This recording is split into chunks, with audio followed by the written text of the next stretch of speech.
Hello, cái Alberta cái gì á? Cái video về anh anime thế à? Ở vui gì nè, ở vui tụi nè. Cái gì lâu? Thì anh cái gì lâu à? Tụi vui nào mà, ni mi nào mà, nó cũng thum cái ta, thì bỏ lại mấy thế. Amar tụi nó cái gì tụi ri. Manchester United fans ta nó chuồn lâu bер mấy season chúng ta cái gì đó này. Lệ season lâu tour cái gì đó này. Season basa Manchester United thiền goal không hẳn hát sạch lệ à? Chú mấy chú này là vin. Tay bula som pa na niin Tottenham final an nielo bo kani asa tlak le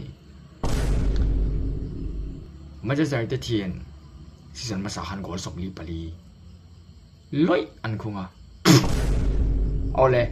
Cristiano Ronaldo kan sani som pakhat le som pani in season a khan goal som ru ka main khunga ni La Liga bi ka Zoom club pakhat ingan phala bani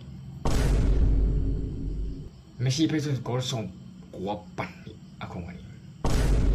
all competition na sani song pani kan calendar year record ani Zoom club pakhat ingan phala bani yang potu ni se Manchester thi Premier League fixture lo chuaka okasi song pasari Arsenal ma son ngal doni Arsenal chu an thae ema tu na hian arita hian in kum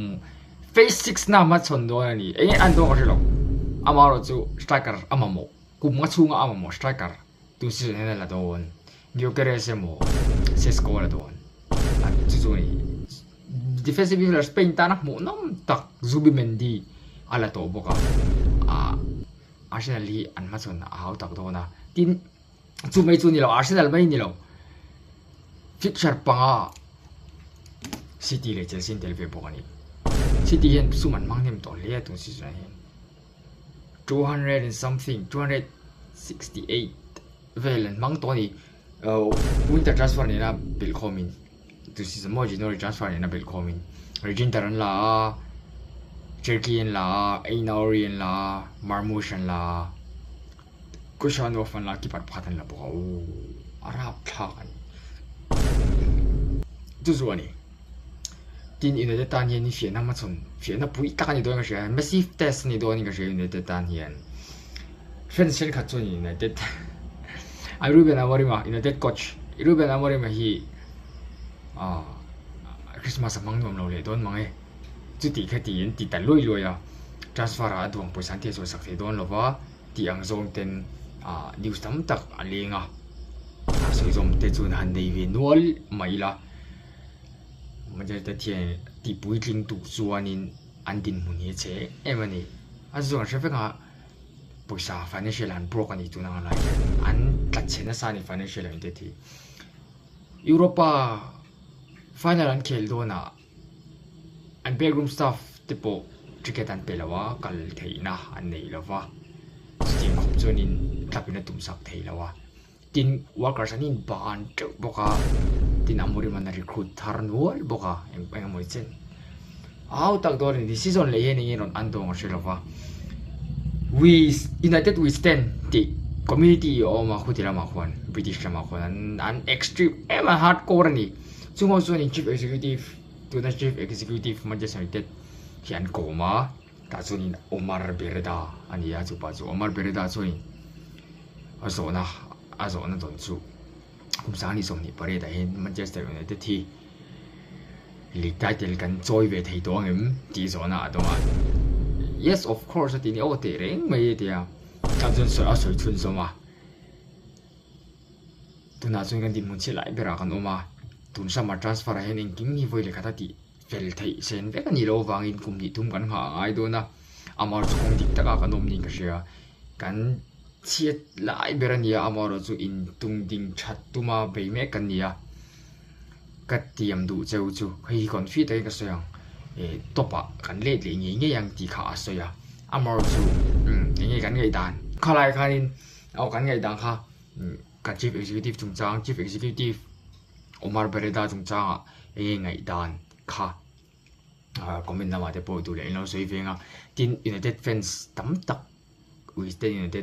United Western lampang atanga fensan komna de po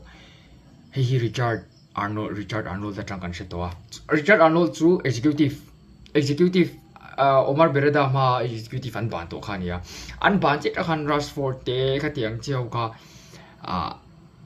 transfer list khanan Omar popo ni United squad chan ve don kha transfer list khan nom thangal ni omje chu idu sakbi khan lo nei tirani chu khata place of khan me chief executive khan tin Richard Arnold ma khanin edu gorani le je family ten khan sum to na kharan mang khani de opera o en po chu khala pa ka soi thui vak lawa tin fixture hi pa soi lenga me te thienin kan fixture ma chon tur zir hianin an en reng de hen a ho phur om fe pa khadani players United team players pani dang hi amori ma hi unlock sak le lo ni chen how tak don ni in ka shia ga ma chon tin me pi la ma fence tam tak ngai dar ani ya ama sa pera chon in kuna an sign to a chu che chu la sign a rival club